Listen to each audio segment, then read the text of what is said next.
Hello everyone, Jamie Trull here, your favorite CPA and financial literacy coach, and I hope you are doing well today. So today we're going to be jumping into talking about course creation. I've been putting some videos out there recently that talk about my course creation journey, how I became a course creator. I know I teach finances, but I really am passionate about this world of education and specifically online education that exists now in the 21st century. And I'm a really big proponent of other people doing things like this to teach the things that they know best. It is a great way to make a great income and to really be able to help people in the best way possible. So if you've thought about it, if course creation is something you've been kind of considering, but you're not really sure, or maybe you've thought about starting a YouTube channel or something like that, I am going to talk to you today about the tech that I use. And that's going to be both kind of the software programs that I use to do this and the actual physical hardware that I'm using to do this recording and to do my job as a course creator. So hopefully you'll find this valuable. I'm going to give you a little bit of behind the scenes as well, where I'm going to take you on a tour of my office so you can actually see what I see and not just the pretty background that you see. You're going to be able to see exactly what I use, how I have my office set up. So we will get to that. But first I want to talk about what I use from a software perspective, because that is one of the questions that I get the most. And it's also what I was probably the most confused by when I started my course business. I am not a techie person. I will be the first to say that. Tech is not my thing.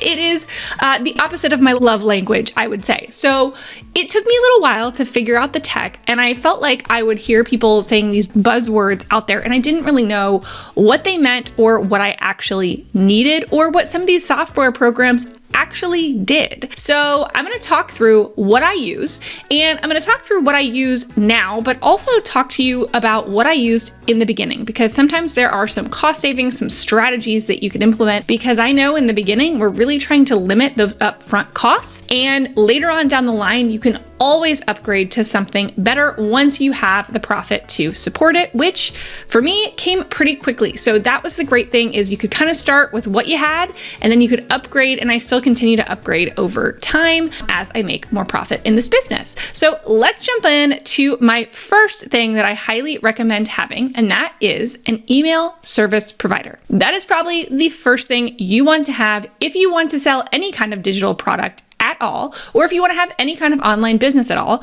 Building an email list is critical. So that was the very first thing that I signed up for. Now, if you're going to be making your courses pretty soon, you might consider setting that up with a company that also will allow you to host your courses there, i.e. be the place that your customers and clients will log into to actually be able to do your coursework. So they have some that are essentially kind of put together that do a lot of things. Now, those typically will come at a higher cost.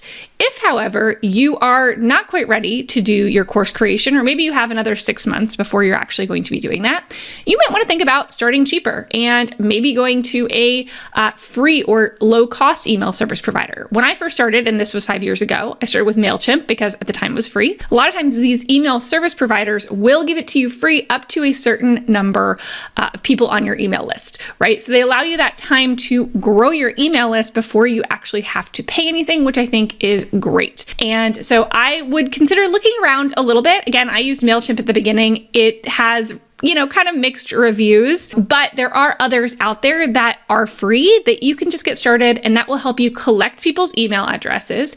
It will allow you to offer them something to join your mailing list, right? And you can send an email to them to deliver whatever that is. Maybe it's a free guide or something like that. So that's how I got started, was first building my email list by offering some free guides, some free things that people could join my email list and get immediately. And that's what an email service provider will do. Now, again, if you are planning to do more, if you want something that can do a lot, maybe you're also trying to build a website, right? You want to build your website on something, or you want to start selling something right away, right? And you need a functionality for being able to take payments and for people to check out on your website, well, then I might go to something like Kajabi to start. That is what I still use. It's what I got started on when I was ready to create my courses. And it also is an email service provider. So I was able to pretty easily migrate over my list from my old email service provider and bring it over to Kajabi. And Kajabi does a ton of stuff, and they keep adding to it. I mean, it's got so much functionality. It is a one-stop shop.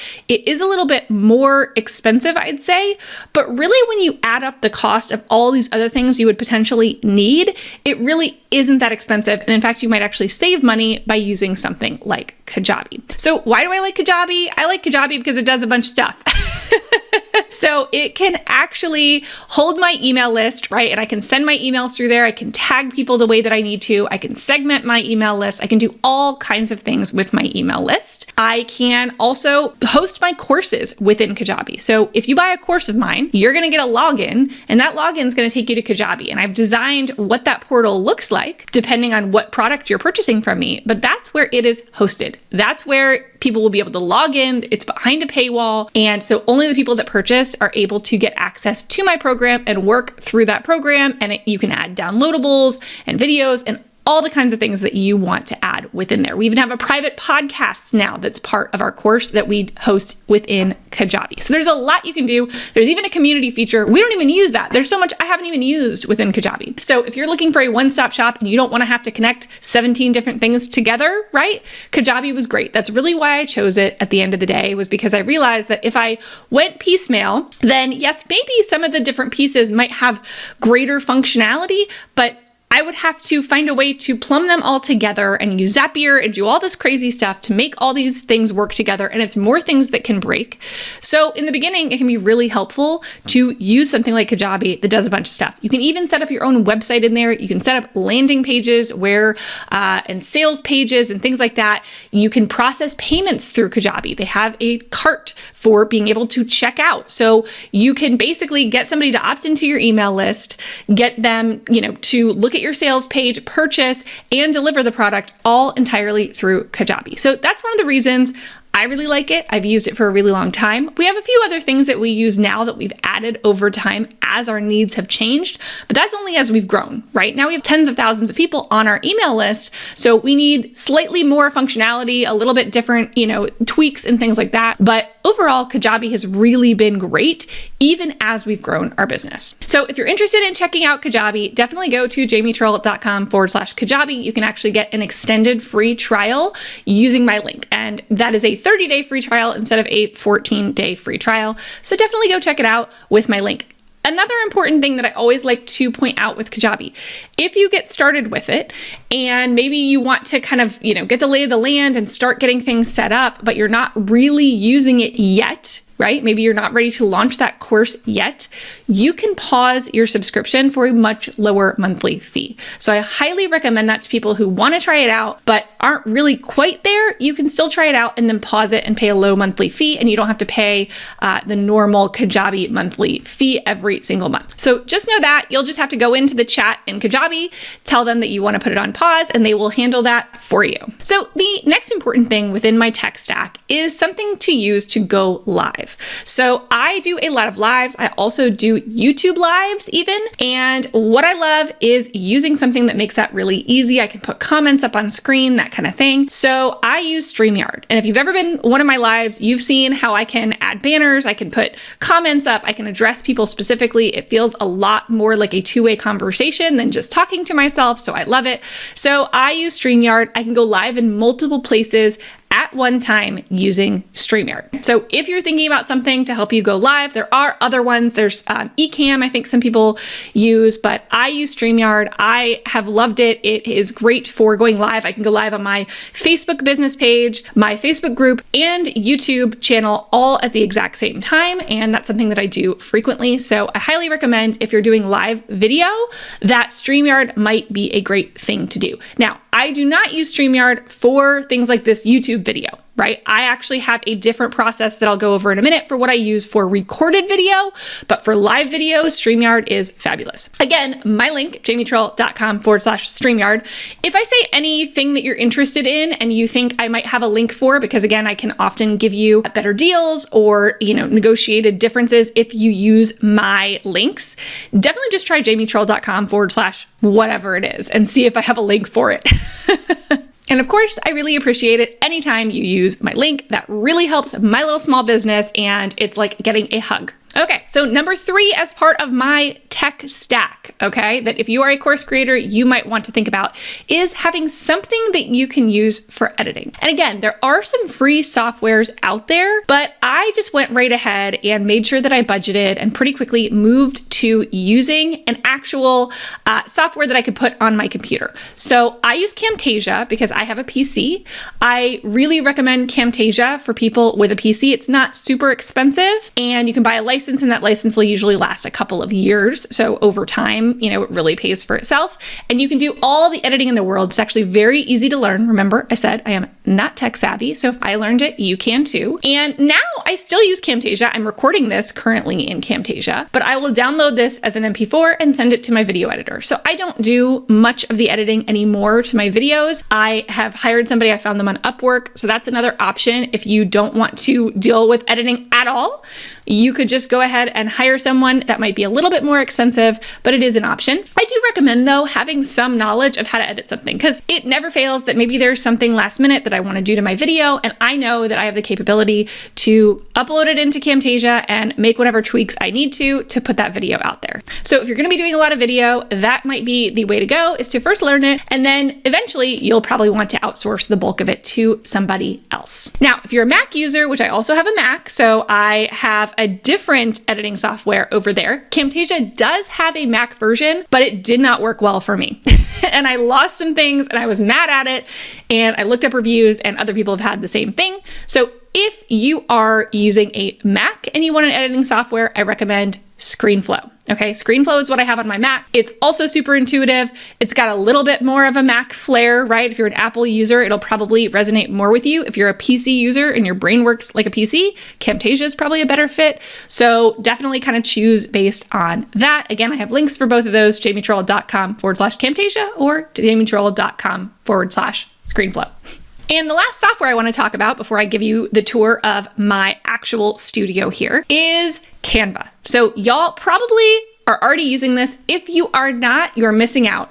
I will tell you, when I first started this business, I was making slides and proposals in PowerPoint and sending them out. And thank goodness that a client who has since become one of my best friends told me, you know what, you can't send this to people. This looks awful. I thought it looked amazing. I put all of this work into it.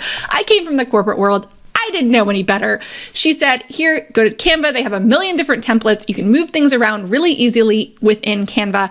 It is fabulous. So if you've never used Canva, then definitely go check out Canva. I do recommend Canva Pro because there's a lot more functionality that you have, a lot more graphics you can grab. I start to notice when I know what some of the Canva free graphics look like, so I can notice them in other people's things, but that's probably just me. Most of the world probably has no idea. But I do recommend at some point upgrading to Canva Pro, and then you're going to get a whole bunch more stuff that you can do. And it has all the functionality I share with my team. It's fabulous. All right, now I'm going to flip over and take you on a behind the scenes tour of my actual office to show you what my actual hardware looks like so you can get a feel. Okay, so here we are behind the scenes, walking in to my office where I record everything. Y'all are probably pretty used to seeing this side of things, right? With me between the plants, which, yes, are they real? They're real fake plants. It's not a green screen, but they are fake because I kill plants. But this is what it actually looks like on the other side. So now the important thing and the great thing about being a course creator is y'all don't have to see all the mess that is the rest of my office. I just have to make sure that it's clean back here behind me. So here's what it looks like, though, if you are walking into my office. Here's kind of what my recording setup looks like. You can see I've got my Sony camera. I'm going to link to all of this stuff in case you want to look at it. Again, if you're early on in your course creation, though, start with simple things. I absolutely did. I upgraded over time. I love the 2-monitor setup though. I do recommend getting the 2-monitor setup. One thing I love is this right here. I have a ATRX mic. What I love about it, it's a podcast mic, but what I really like is that it came with a boom stand, I guess is what you call this. And you can kind of move it around. So I can move it out of the way if I want to. What I love is that you can see kind of, if I put it up, you can see it in the frame there, but I can put it down below the frame. So I can talk directly into it like this, and I'm looking at, you know, the camera, but you can't see it in the frame, and you can see just what I want you to see. So that's what I like about it. I used to have a mic that kind of was big and clunky, and I just didn't like the look of it. So I like this, that I can keep it off frame, but you can still hear me really clearly. Again, I have lights back here as well. These lights, I used to do a ring light. Ring lights are fine too. I didn't love the fact that it put like a ring in my eye. You could literally see it as a reflection. So these are softer lights, and they're really not expensive. I got them on Amazon. There are tons like this, but they're kind of just more soft lights. They give me a little bit of a softer lighting effect. You'll see I also am in front of a window. You want to be looking at a window. That's going to give you better natural light. Natural light is really the best. But it is helpful, you know, especially today is a yucky cloudy day. So it's nice to have my lights on while I'm recording. It just makes it a little bit more uniform, so that I don't look really dark on screen. So that's really my office. That's what I have. I'll show you kind of the, the part I don't show people, right? Here's what it looks like in the back. So it's just a bunch of mess of cords and things.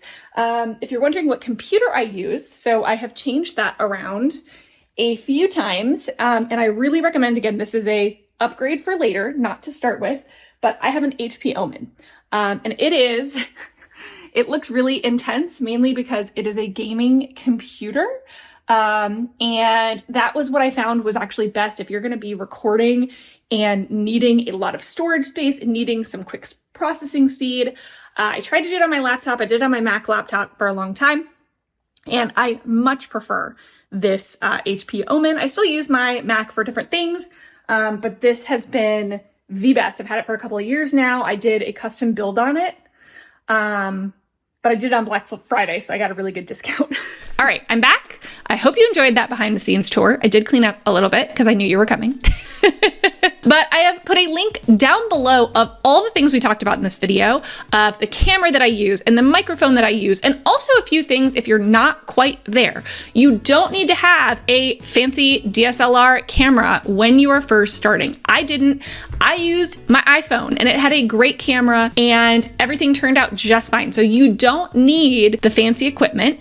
Get what you can on your budget. Then make some money with your course business and then reinvest it to upgrade different things that you want to improve upon, okay? Remember, this is iterative. If you went back and looked at my very first course, it would be nothing like what I have now, and that's how it's supposed to be. So allow it to be a little messy in the beginning. It doesn't have to be perfect. And if you want more, or if you want more support on this course creation journey, definitely go to jamietrull.com/course creation. Okay, I have lots of different resources over there, resources on building your email list, resources on actually creating and marketing your digital course. There are lots of different things. Make sure you're also following Amy Porterfield and download some of her resources. I have them linked over on that page. That's who I learned all the things course creation from. She has some really fantastic things coming up right now. So again, make sure you go check out what's over there, because if you're watching this in September,